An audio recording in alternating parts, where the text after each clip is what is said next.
My first bonus lesson is whenever you're talking to people, always make sure you're recording, because there's something about being in front of people that you say things in a different way than maybe you would say if you tried to write it down. And because you have to say it, right? Like right now, I can't say, just a second, I'll be back in 5 minutes. And then I write it and then I say it. I just have to say it right now. And so there's something about kind of forcing yourself to say it that you'll finally get it out of your head. And that's probably the biggest challenge I see writers make, is we overthink our words instead of getting our words out and then editing our words. So that's the first tip, is record whenever you're doing a Zoom call, even conversations. So I have a few mentors that I are in a relationship with. I'm having coffee with one of them tomorrow, and he knows I do this. I'll take out my phone, I'll go to the voice memo app, I'll press record, and then we'll have our coffee together. And as we're talking, he asks me questions about my life, and I ask him questions about his life. As I'm talking, I'll record the whole conversation. And then what I do is I take the conversation and I use a website called Trint, T-R-I-N-T, Trint. Trint is a transcription. So what it does is it takes the recording and it will have the typing, the words that are recorded will be typed out. And I'm not really looking for what he said. I'm looking for the way that I told the story. So then I can take the transcription of a story I told my mentor, and I can take that and I can make some edits and I can put that on Facebook. Isn't that cool? Mm-hmm. So it's a really great way to create content. I used to try to post once a week, and then I started posting once a day. And now I'm trying to post 5 times a day. That is my goal for 2024, 5 times a day. But why would you post so much? On which? Mostly on Facebook. Facebook and Instagram. Mostly on Facebook, because that's where all my people are. Instagram's a little harder because it requires a picture. And Facebook doesn't require a picture. Yeah. But there you go. A couple bonus tips as we get started. I'm like, hey, you made it. I did. Oh my goodness, Brian. Tell me your name again. Matt. Matt, that's right. Got to see it right here for you, Matt. Thank you. Awesome. You're welcome. And if you want to grab a journal, if you need one. Sure. Yeah. Awesome. Well, welcome. So we're going to get started. Like I said, I am going to record because we do have an online writing community called Hope Writers. And I also have a mastermind group, which is our highest investment. They're the ones that I work with all the time. And so most of what I teach, I share with our mastermind group. So I'm so glad that you're here. Y'all, this is a big deal because I've been dreaming about having an in-person space for a very, very long time. In fact, I went on my messages app and I found a picture that I took of this exact space 4 years ago. 4 years ago, it was called the Tipsy Paintbrush, right? And when it closed, because I saw it close, because I'm an entrepreneur, so I pay attention to businesses. I saw it close, and I thought, oh, they're going to rent it. That's a great space, because my kids go to school down the street. And so when they put the sign up saying it's for rent, I called that first day, and it was already rented. So that was 4 years ago. So I've literally been waiting 4 years to be in this exact space. And sure enough, whoever rented it, it was a beauty shop. When it went out of business, they put the sign up. I called that first day, and she rented it to me. So I'm so excited to be here. So the vision of this space is to gather and to encourage you that you have a message to share. That's the first thing I want to say to you tonight. You have a message to share. What you've been through isn't wasted when you share it with somebody else. And I really believe this. This is a little controversial, but I believe that your pain is a gift. That your heartache, that your trauma, that the drama, the things that you've been through is a gift. When you repackage that gift, when you heal before you reveal, you look at that pain and you say, what's the lesson I can learn from this, and how can I share that with somebody else? And so your hard story can become your hope story. And that's really what people need to hear. They need to hear that you know what it's like to be where they were, that you've been there before. You know what it's like to be where they are, and you made it. You're here still. So if you've been through a relationship challenge, you have a story to share to say to them that there's hope. And if they're going through that relationship challenge right now, you know what it's like. One of the most powerful phrases you can ever say is, I know what it's like. Or, the shortest version of that is me too, right? Me too. I know what it's like. Me too. Yeah. Okay. So how do you do that? That's what we're going to talk about tonight. How do you actually write and tell your story? And there are actually 5 steps. I'm going to walk you through all those tonight. 5 steps to writing your story. That I promise for you tonight is that you can write your book, yes, your entire book, in 60 days. Does that sound audacious? 60 days. I've done it a few times following this process. I've helped people do it. And this is the process to write your book in 60 days. Okay. You ready to get started? I'm a person of prayer. Is that okay if I pray as we get started? Awesome. Lord, we love you. Thank you for this time together. Thank you for these amazing souls who have a message to share. Give me the words to say that encourage each other tonight. Thank you for this amazing space. Thank you for our team. Thank you for our landlord and for the city of Matthews. Thank you for this time in your name. Amen. Awesome. Yes, I'm so glad you're here. So here is the shift. The shift you make if you want to write your book in 60 days is to forget everything you know about writing. Okay? Forget everything you know about writing, and instead of thinking about a book, think about a house. All right? Raise your hand if you've been in a house before. Okay. You've been in a house. So think about a house. A house isn't like just made out of art. Like the builder finds this field and says, I'm going to build a house, and then brings a hammer and some wood and just starts randomly starting a house. It's just not how it works.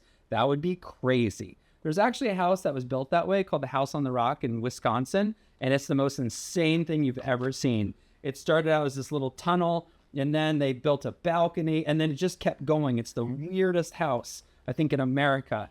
Without a plan, it is just crazy. So all houses have a plan. What do we call it when you build a house? What's the plan called? Blueprint. A blueprint. You need a blueprint, right? So a house isn't randomly made by swinging a hammer. And in the same way, a book is not randomly published, randomly written just by writing. The biggest mistake is just to start writing. I already have 50,000 words. What? That means I hammered in a bunch of nails into a bunch of wood. That's not a house. So the shift to make when it comes to writing your book is to move away from writing to building. A book is built. A book is not written. And that took me about 11 years, so you're welcome. 11 years to learn that mistake. I thought you write books. I really did. I thought books are written because they're sentences, and those sentences are made out of words, and those words are made out of letters. And so if I just start writing words and letters, eventually I'll make sentences, which will make paragraphs, which will make chapters. But instead, it was like walking through a forest with no plan, and I'm in the middle of the woods and I don't know how to get out. And first-time authors do that all the time. You get a book halfway written and you forgot where you're going, and you get overwhelmed and lost and you stop. So raise your hand if you have a half-written book, right? Maybe more than one. Journals. Who has journals? Unpublished journals. Yes, this is a common thing. So the solution instead, what I'll teach tonight, the solution is to build a book, not to write a book. So there are 5 steps. I'm going to walk you through all 5 as quick as I can, and then we're going to do Q&A. All right? So step number 1 is you have to make the pivot. The pivot is writing for yourself to writing for a reader. Your book is not for you. Your book is for a reader. So what we want to ask is, where is the reader stuck in her life? Where is she stuck? So the way that we figure that out is we think about where we were stuck in the past. And generally that's in 3 areas of life. It's in your health, it's in your money, or it's in your relationships. You look back in your life and say, where was I stuck in my health? I was in a car accident. I recovered from that car accident. I could share with people who are in a car accident how to recover from a car accident. Oh, there you go. That could be my reader. Somebody who's been through a car accident, who is feeling really discouraged and doesn't feel like they can move forward. That would be a reader that I could write a book for. Or I look at my life. Okay, maybe I lost a job. So I could write for somebody who's recently lost a job. Just because I lost a job doesn't mean I lost my life. So where was I stuck in the past? Because if I was stuck in the past, I'm not stuck there. But somebody else is stuck there right now. So that's the question to ask. Where were you stuck? Does anyone want to share?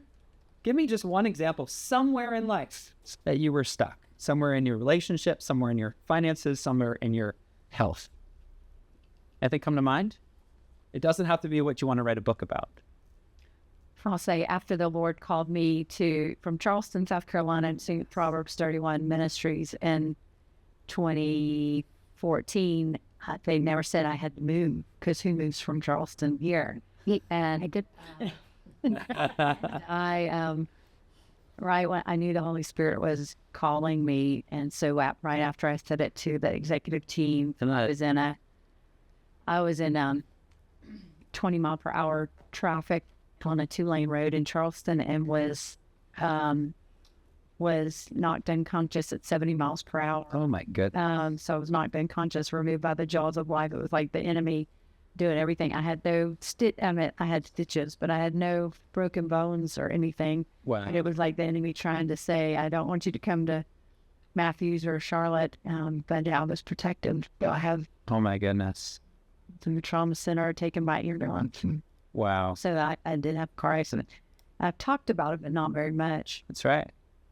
So then what we do, okay, what we look for is we look for where we were stuck. And I'm going to share an unlock that I just figured out on Friday. So this is hot off the press. I've never shared this before in all my trainings that I've done. What we do is we look at where we were stuck, and we realize that our story is the micro. Okay, this is our life, right? And if you think about all the people in the world, big world, our life is micro, right? It's small. This is our small story. So we look at our micro and we ask, what is the macro story? So if this is the friend, what is the trend, right? If this is my relationship or my health or my accident, what is the larger story that's happening? So for example, for your story, you felt called to a new job in a new city, and on your way there, or at least part of the transition, was getting into a car accident and feeling resistance about moving. So the micro is car accident, 20 miles an hour, 70 miles an hour, being in the hospital, recovering. That's the micro story. But the macro story is resistance to change. It's job transitions. It's feeling held back from your calling. Right? I got goosebumps on that one. So I know it's probably on track, right? So is that true for other people? And so what you do is you ask, okay, the micro might not be true for everybody, right? But the macro is true for a lot more people. So if the micro is, I was in a car accident before my job, who's been in a car accident before a job? Probably not a lot of people. But who's felt resistance to changing a new job? Who's felt resistance to pursuing their calling? Who's felt resistance to moving from a city that they love to a city that they don't know? That could be the larger story. Do you see it? Mm-hmm. Okay. Anybody else want to share their stuck? Where were you stuck in the past? Our only biological child died. Oh my goodness. And we couldn't get pregnant again. Yeah. But then we went on and adopted 2 children from China. Mm-hmm. Wow.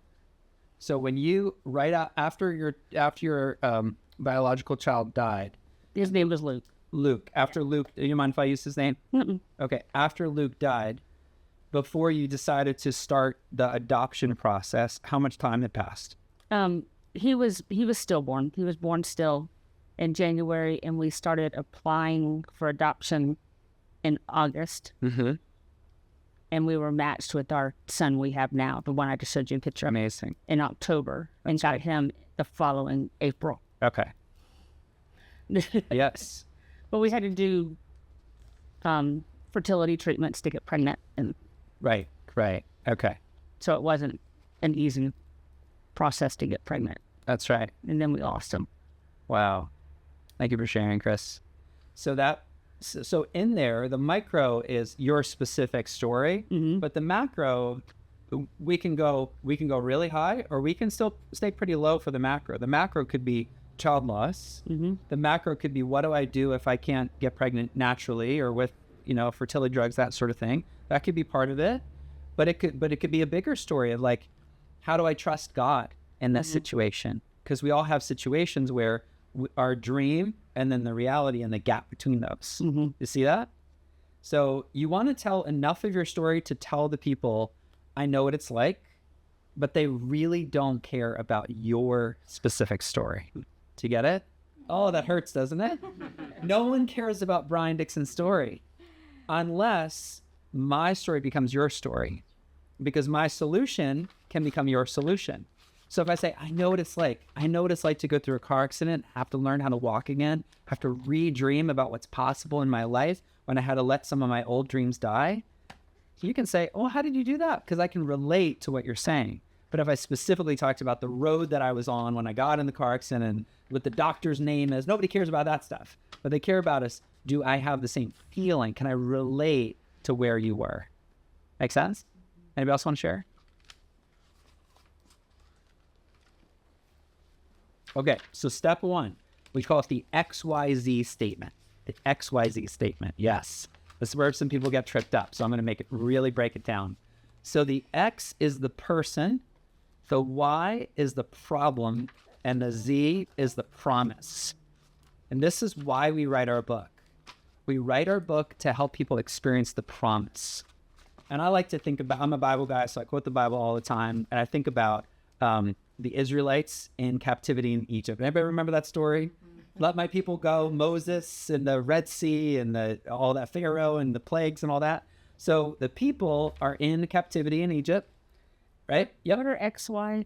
X is the person. Okay. Y is the problem. Okay. Z is the promise. So we look about the Y is the problem. And I like to say the prison, actually, because it feels like you're in a prison when you're facing a problem, right? So what's the problem you're in right now? The problem you're facing feels like prison. Feels like prison. I've always wanted to get pregnant. We've talked about babies forever. It's been my dream to be a biological mom. And I feel like I'm in prison and I can't escape. I can't get out. I don't have the key and I'm locked. And so it's kind of like the Israelites, right? They were in prison. And then there's the promised land. So they left the prison to go to the promised land. And your reader probably doesn't believe that the promised land is even possible. In fact, if you remember the biblical story, they kept wanting to go back. They're like, I want to go back to prison. This is not good. The path from the prison to the promised land can sometimes feel overwhelming. And that's where we as authors come alongside and say, I know what it's like to be stuck. I know what it's like to have success. Let me show you the steps of the process. And that's where your story gives them just enough courage, you take your courage and put it in them for them to keep moving forward. So we start with stuck, start with the prison. Our book is going to teach the path from the prison to the promised land. And that's how we build a book instead of write a book. If we write a book, we're just going to share a bunch of stories that are random. But if we build a book, it's going to have a foundation. It's going to have solid walls. It's going to have a good roof structure. It's going to be trustworthy. And that's what we want to do. We want to build a book that is trustworthy, that people can take and use and implement in their lives. Fiction and nonfiction. Fiction is just harder. So the first step is the XYZ. So who is the person right now that is experiencing the problem that you overcame? So let's park on that for a second. Who is the person? Does anybody have an ideal reader in mind? Somebody you want to write the book for?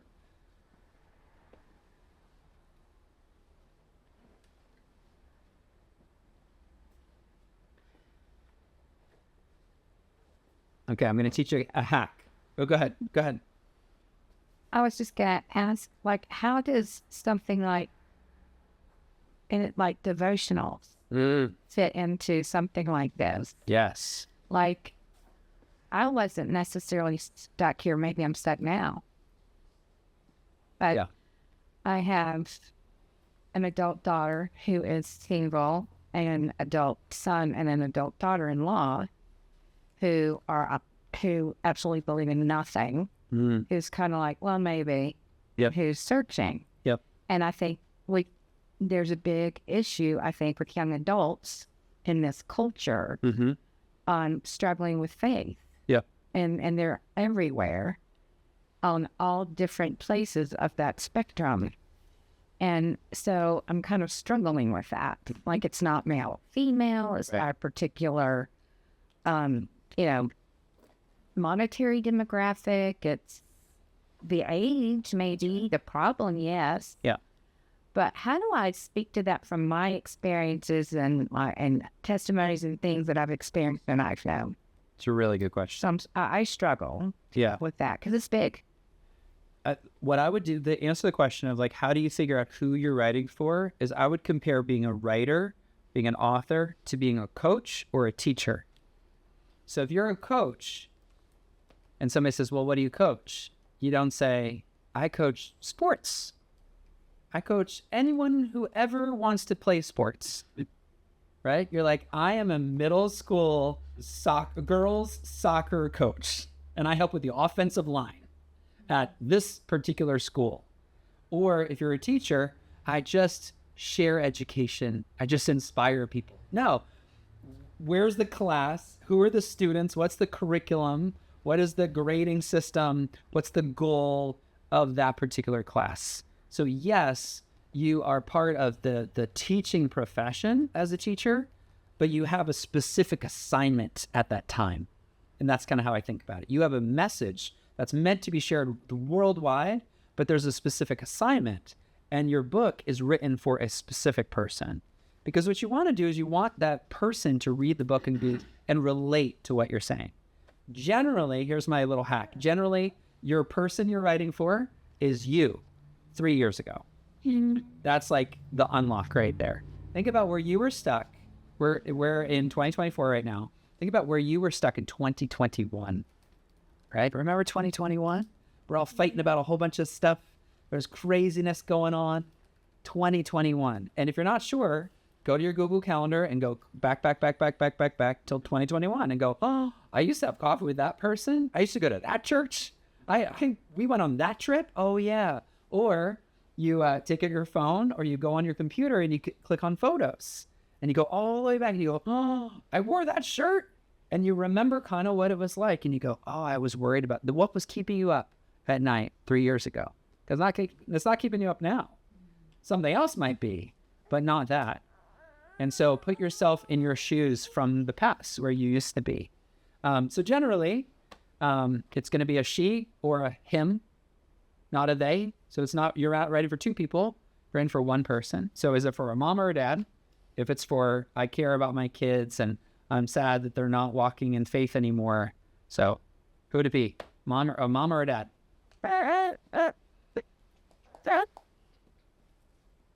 Probably a mom. Yeah, I'd agree. Because you know what it's like to be a mom. And so your story is more relatable to moms than it is to dads. Now, can you as a guy write for women or as a woman write for men? Of course you can. Of course you can. I've learned so much from incredible women. But I, as the reader, kind of have to translate a little bit. It's like an accent. As I'm reading, I'm like, okay, she's telling the story, and I don't really know what that's like, but I want to find how can that affect me. But what I most relate to somebody who's most relatable to me. So I would start there. For your first book, your second book, your third book, you can go way broader. But your first book, the more specific the reader, the easier it is because you know exactly who you're writing for. Going back to the house analogy, like the house is built on a certain piece of property. Is it on a hill, downward slope, upward slope, flat ground? Like you're going to change the way you build the house. You're not thinking about a subdivision with 100 houses or 1,000 houses. You're just thinking about one house at a time. So that one house you'll modify it based on the environment, based on the land. Okay, so that's the X. I highly recommend, we're not going to go that deep into it, but you have demographics and psychographics. So demographics are male, female, age, nationality, language, and then the psychographics are the feelings, the desires, the hopes, the dreams, the fears. And so let me just give you a couple examples. So an example of a book, let me actually pull some of these from the story wall here. Okay. So Bonnie wants to write a book for Christian women who have experienced a trauma, finding purpose in the midst of their pain. Okay. Christian women. So Christian would probably be a psychographic. It's what she believes. And demographic would be woman. Now, if I was advising Bonnie, I would say, okay, great. Well, a Christian woman could be anywhere from age like 3 to 93. So there's a big gap there. So are you writing for a middle school girl? Are you writing for a 45-year-old mom? Are you writing for a 70-year-old woman, because they're just going to be at different life stages and need different stories and different encouragement. So that would be the X in your XYZ. So a little bit of demographics and a little bit of psychographics. So gender, age, location, and then what does she desire? What does she dream about? What does she fear? So just a couple layers there. Any questions on that? Okay. Yeah? Well, I was thinking about when you were saying, build the book, and it's not just like a lot of different blogs. I love Bob Goff, and Yes, you have me too. Love Does. Yeah. His every chapter seems like a random blog It is. but it works. Like they're all examples of Love Does craziness, but they do not have hardly anything to do with each other. But I love him. I've read everything that he does. Yeah. And you're in awe, like a mouth dropping open. Yeah.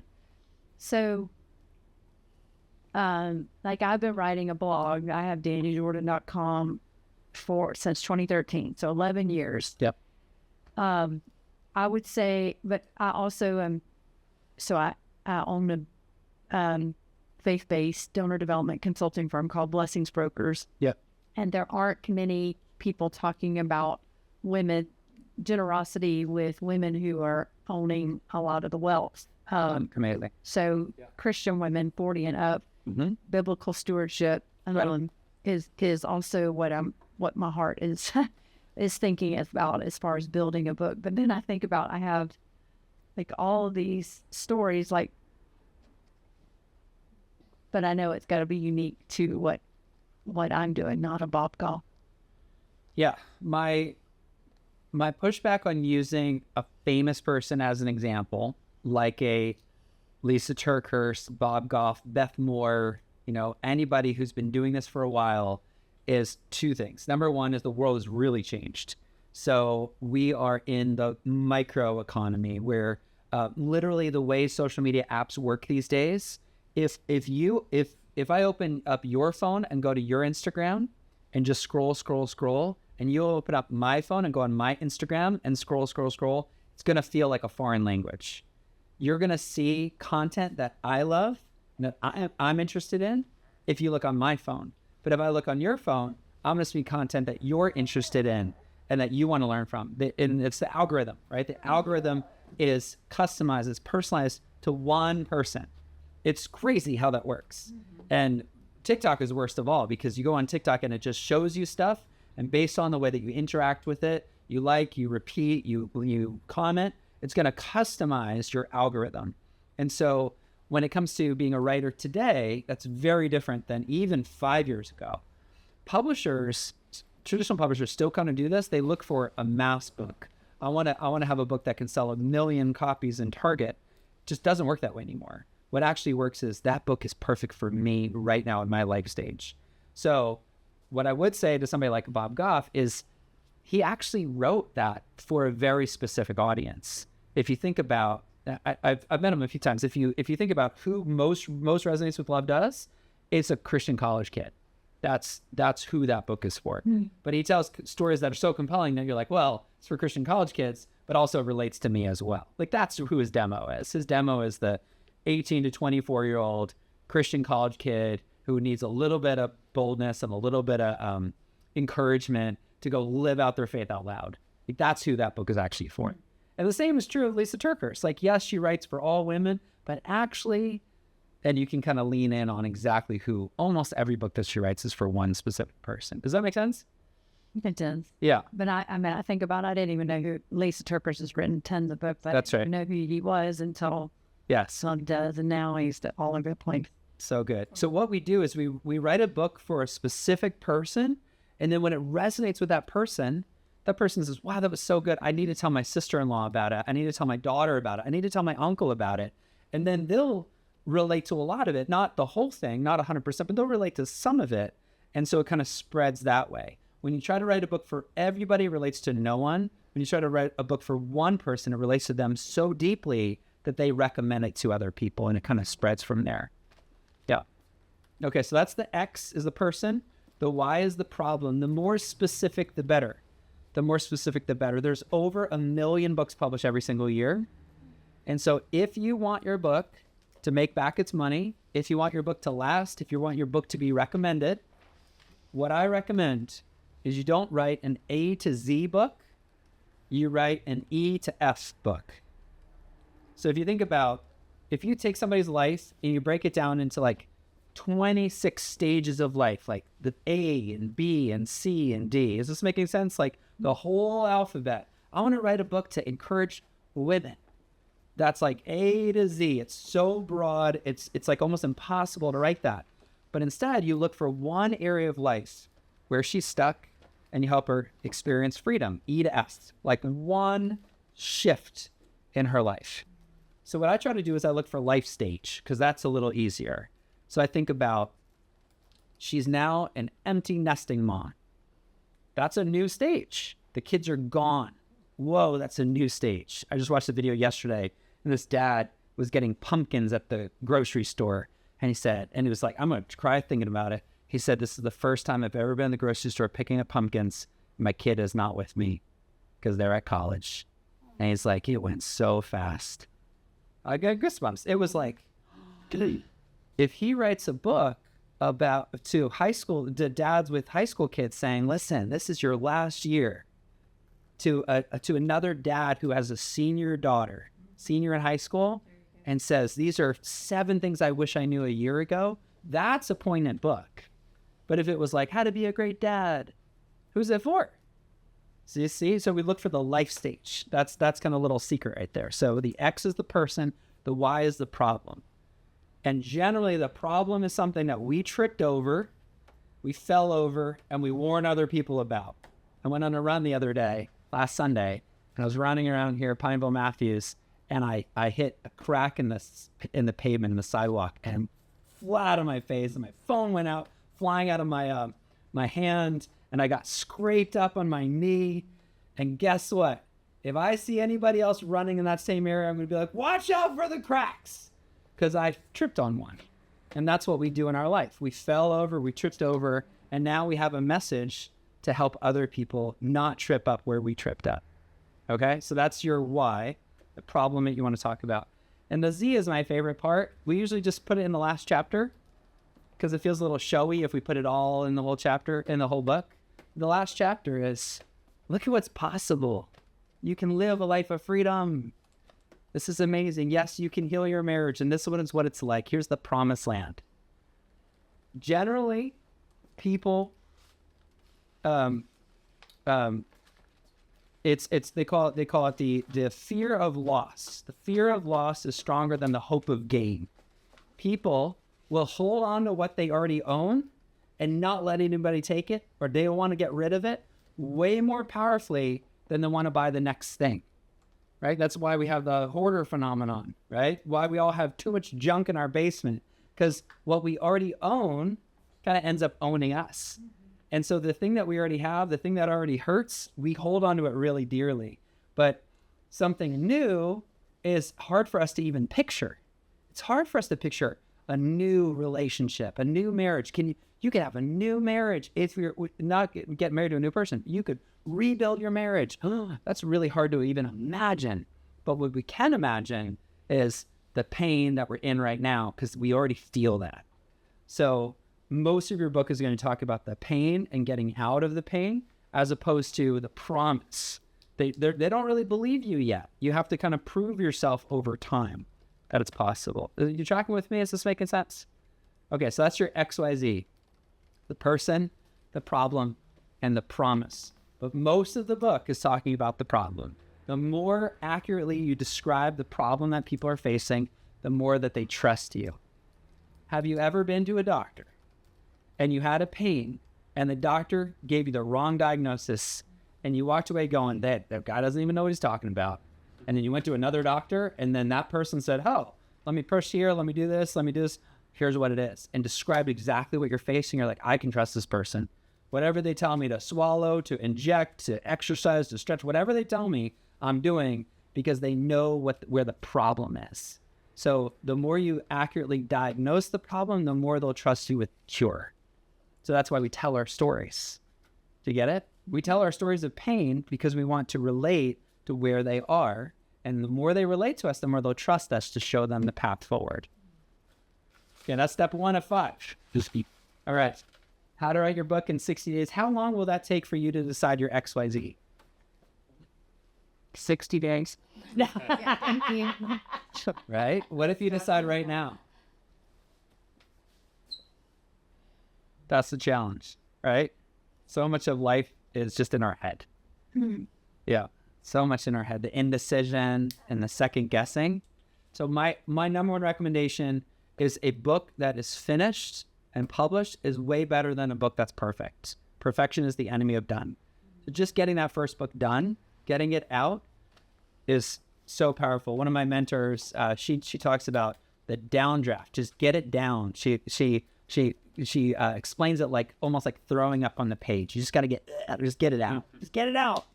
And so pick your XYZ right now. Like just say, I'm going to write about this one thing because that is the foundation. It's almost like choosing what lot to build the house. If you don't buy the lot, what are you going to do? You don't have anywhere to build the house. It has to be the foundation. It has to be the location is the first step of building a house. Okay. Because of time, we're going to move on to the next one. Any questions before I move on? You doing okay? Awesome. Great. So And it could be several XYZs. That could be several books down the road. 100%. Yeah. So just what I would do is so here's my little unlock for that. I think about my life, and I think my grandmother is still alive, and we just moved her down from New Jersey here to Charlotte. She's at Sunrise Assisted Living Facility. She's adorable. She's 98 years old. She lived through World War II. Okay, this lady's amazing. She's 98 years old. So we moved her out of her condo into assisted living like a decade ago. Okay, when she was in her late 80s. So when you move somebody like that out of their place, you're downsizing. So I want you to imagine one day your family will downsize you, right? And you'll have your shelf of all the books you've ever written and published in your whole life. That one shelf, that shelf of all your life's work on that shelf. How many books are on that shelf? Your whole life. How many books, Chris? Just a guess. What? 10 books. Okay, so you've got your 10 books on the shelf. If, God forbid, something happened to you today and your family had to move you out of your house into assisted living or into some sort of care facility, how many books are on your shelf right now that you published? 0. There you go. Okay. No judgment from me, but encouragement. So there's 10 eventually. There's 0 now. So the way you build a bookshelf of 10 books, you start with One word. one word. Yeah, you start with one book. So you look at it and say, okay, I'm not going to put the pressure of the XYZ. It has to be the perfect XYZ for this current book because I'm going to cover that in future books. I just need to get my first book done. Okay, just the first book. All right, so we're going to move on. Step number 2. You can do your XYZ right now, like literally tonight. I'm going to write for the newly married woman who is struggling with communication with her husband, and she really wants a great marriage. There you go. That's a great book. You could probably write that book in about 60 days. And that book would be really helpful. And it would help a lot of people because it's your experience. So 60 days, we're going to start with the XYZ. Second step. This we call the transformational tale. Transformational tale. So what the transformational tale does is it is the overall story arc of the reader as she goes through your book. So if you think about it this way, the XYZ is the static explanation of the book. The book is for this person with this problem who wants this solution. That's the static explanation. The transformational tale is the dynamic story that she experiences as she goes through the book. But it still follows that kind of same format. It's going to start chapter 1. I'm going to outline your book for you. You ready? Chapter 1 is stuck. The prison. Chapter 1 is the prison.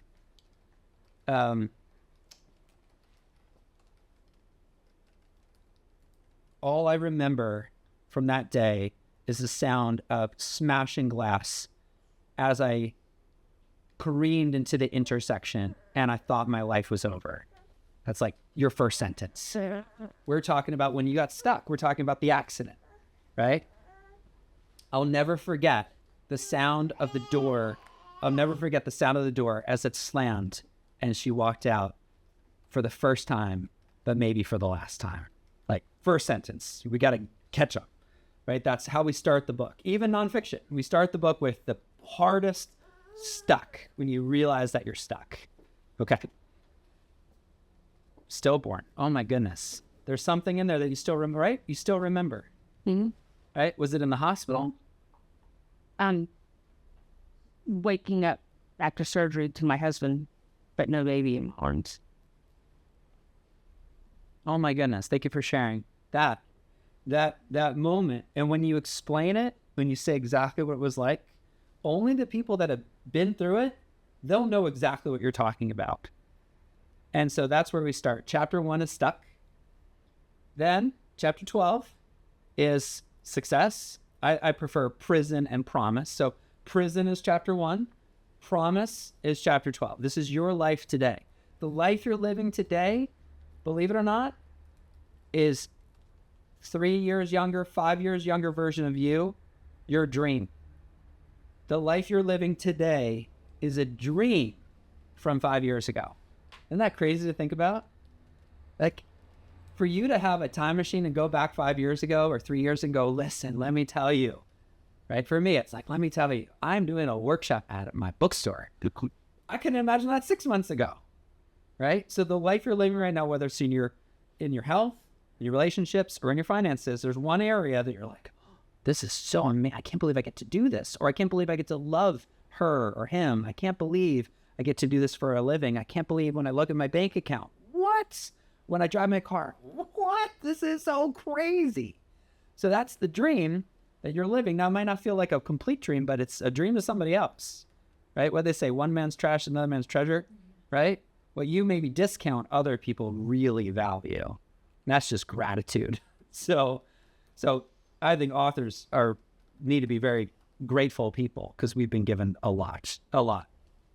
So chapter 12 is the promise. This is what's possible one day in the future, and it's just you describing your life. But we don't start there because it sounds crazy. If I told somebody who's on the verge of divorce what my marriage is like, they would just think I'm lying. They would think it's not possible. So I don't start with the promised land, because the land of milk and honey, that sounds crazy when you're building bricks with no wheat, or with no whatever they took away. Do you remember the story? No bricks. Yeah. The Israelites were doing the bricks. They didn't have any mud. The mud. They took something away, and they said, you still got to make the bricks. How's it? The straw. There you go. They took the straw away and you started to make bricks? That's crazy. So the promise is chapter 12. The problem is chapter 1. And then you look at it and you go, what's the path? And that's your book.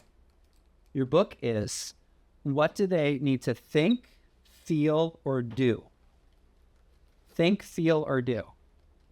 Not in order to jump from the problem to the promise. What do they need to think, feel, or do to go from step 0 to step 1? That's it. Just that one step. And so this is where we can use our story bank. We're not going to have a lot of time to go into this tonight, but you've got all these stories from your journals, from your calendar, from your friends' conversations. You've got stories. Those stories can be part of the steps of moving from stuck to success. So what we do is we look at our lives as a library.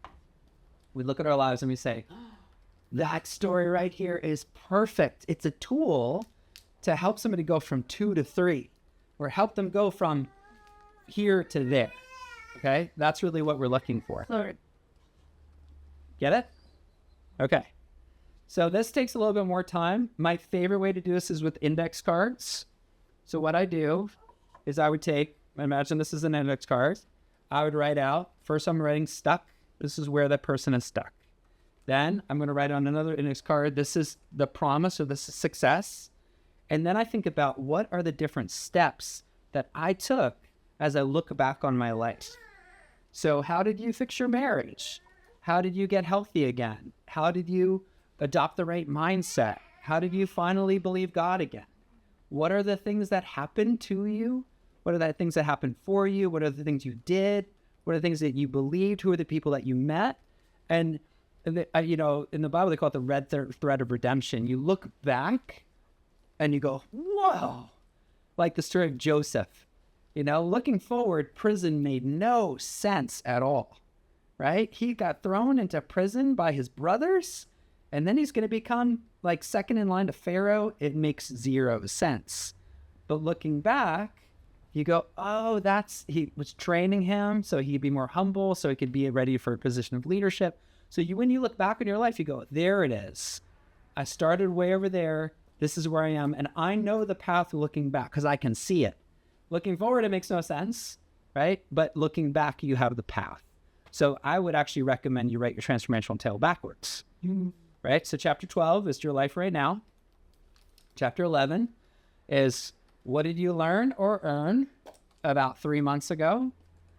Then chapter 10 is what did you learn or earn 3 to 6 months before that?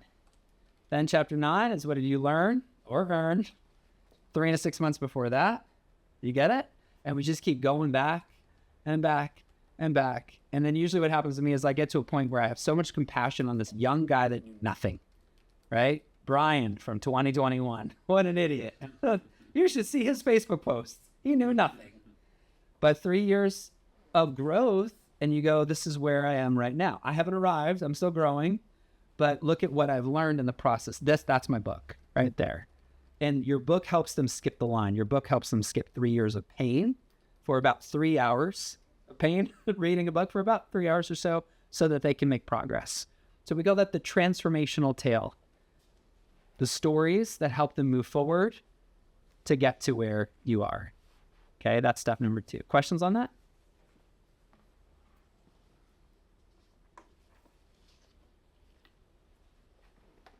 We going deep? Okay, now here's the cool thing. It's like, at this point, it's like paint by number. Like we have this whole structure. So if you compare it to the house, we now have the blueprint and we now have the walls built. Like we have the whole structure of the book because we know who it's for, where they're stuck, what the solution is, and we know how we're going to get them from the prison to the promise. We know the structure of our overall transformation, the tale that we want to weave in the book. So now what we're going to do is we're just going to fill in the blanks, just kind of awesome.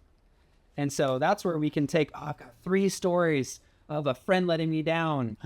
What am I going to do? Okay, I'm going to kind of merge them a little bit and blend them. I'm going to tell a little bit of that story, but add a little bit of this story so that it really gets the point across. And so that part, step number 3, this is the most nerdy part of all. We call it the detailed chapter outline. The detailed chapter outline. So this is where we're actually going to learn. We're going to stand on the shoulders of giants. So we're going to learn from other books. All right. So I'm going to grab a couple books here. And what I'm going to do in the detailed chapter outline is I'm going to take a couple books that I already like because I'm my own ideal reader, right? So this is a great book I love called Essentialism. So what I'm going to do is I'm just going to go to the middle of the book. All right, like Psalms. You just go to the middle of the book. All right, so this is chapter 9. Chapter 9 in Essentialism starts with a quote. So I'm going to write down, start with a quote in my chapter. Okay, then he tells a story. Tells a story about somebody else. Story about somebody else. Then he has a little section I would call like teaching. He has a teaching section. Okay, then he has a lot of teaching here. Oh, another story.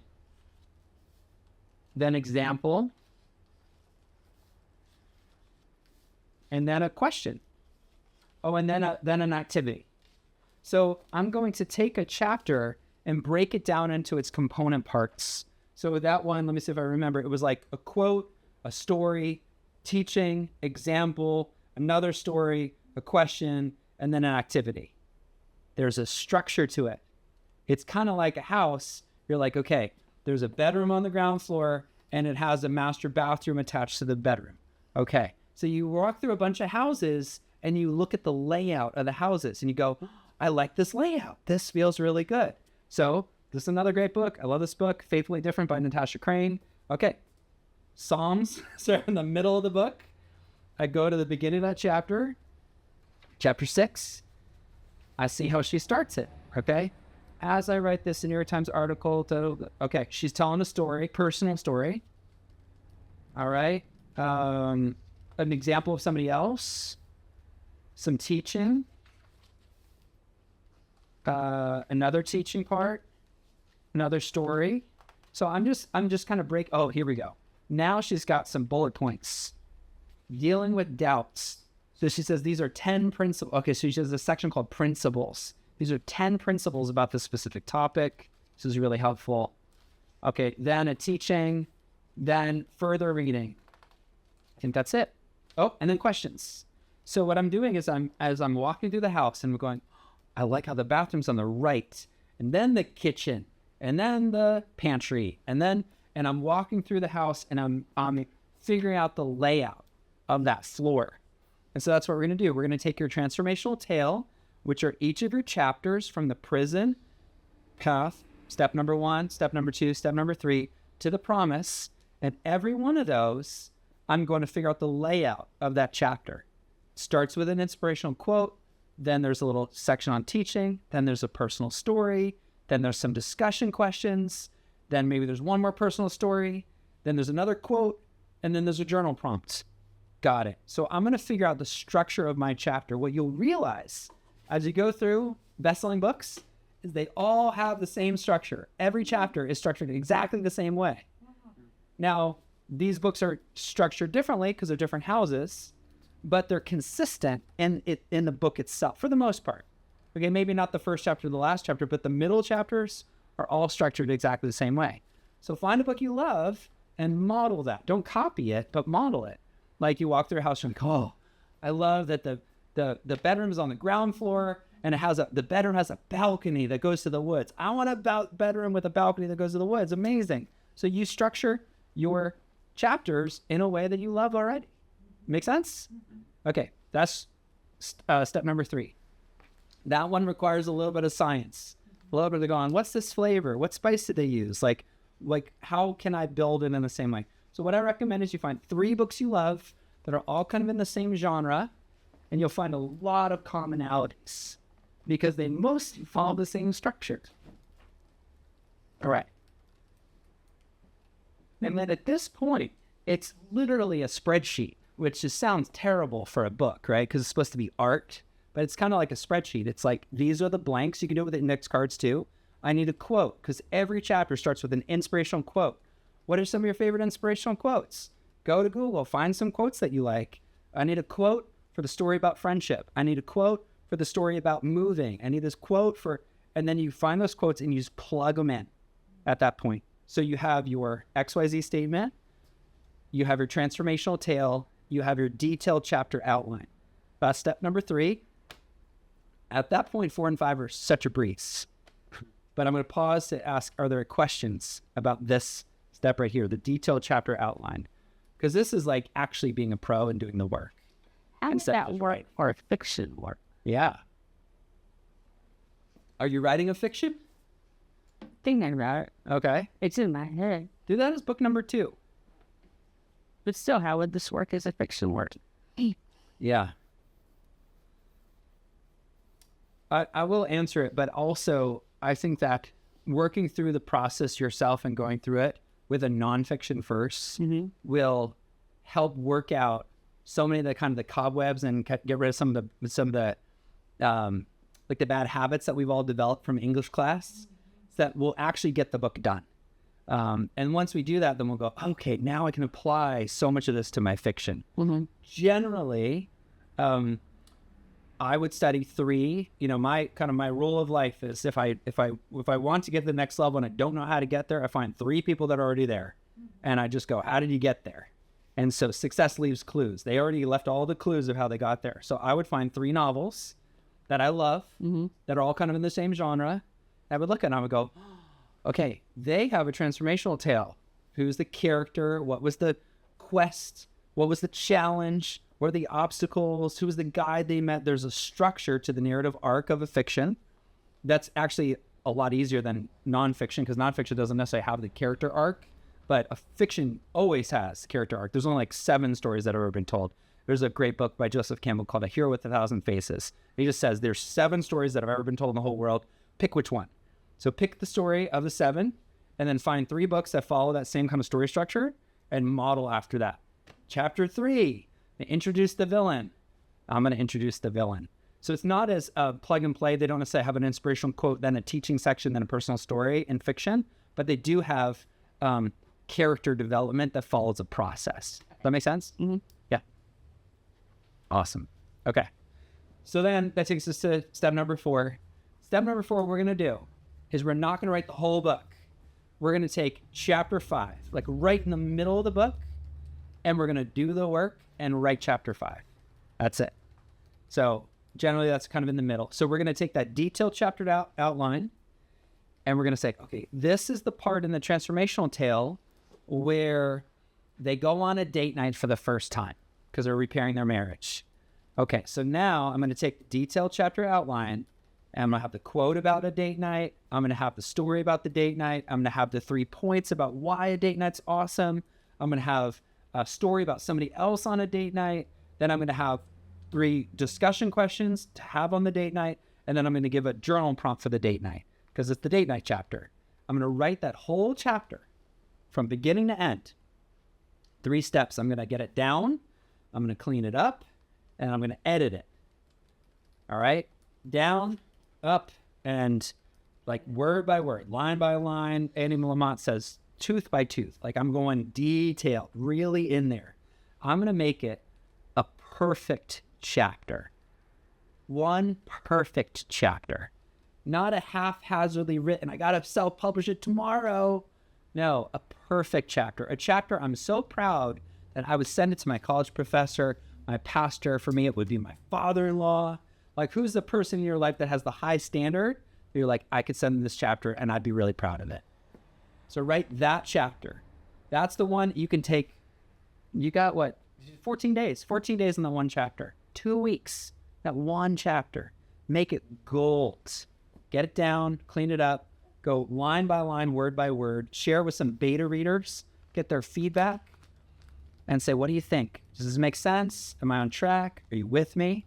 Because if you can write that model chapter, that will serve as the blueprint, guess what?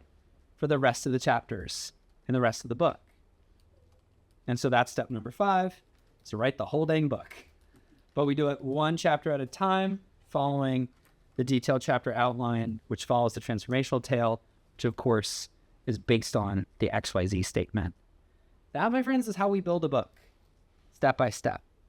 If you just start writing, in 1973, no. Why are you telling that story? Who is it for? What's her problem? Where are we trying to lead her? It always starts with your people. It always starts with the people that you want to serve. Okay? Awesome. Questions? We covered a lot there. So once we have the manuscript, then what do you suggest? Yeah, this is awesome. It's just an amazing time to be alive right now because you have so many options. Yeah. I would probably self-publish it. Yeah.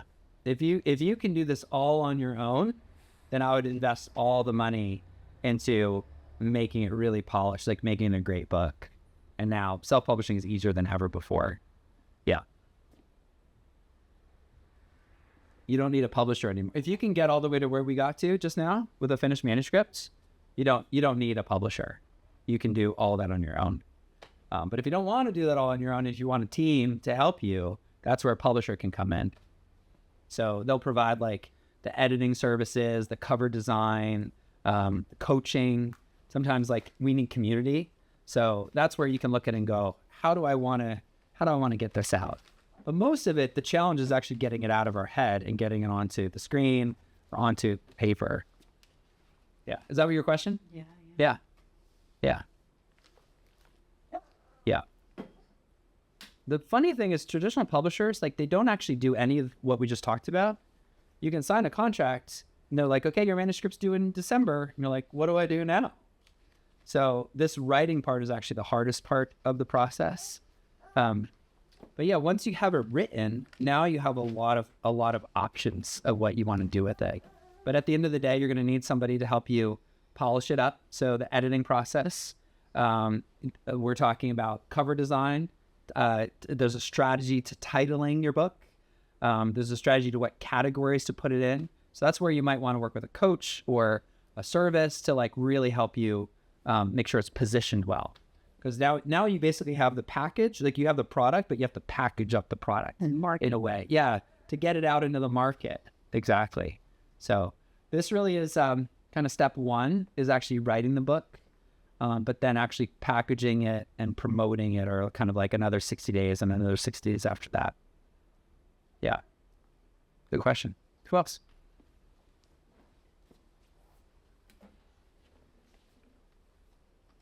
In this step 4, you're saying like a middle chapter. Mm-hmm. Is there like a specific, like you're saying like at the turning point or something, or? So you know what? It's actually hardest to write like the most boring chapter of all. To start there, because this is the one where you're going to spend the most time in really refining it. And so that's really where it's like the fundamentals. Like if you can take the chapter, it's like the hard truth kind of in the middle, the one you're like, oh, that worked, but it was hard, write that chapter.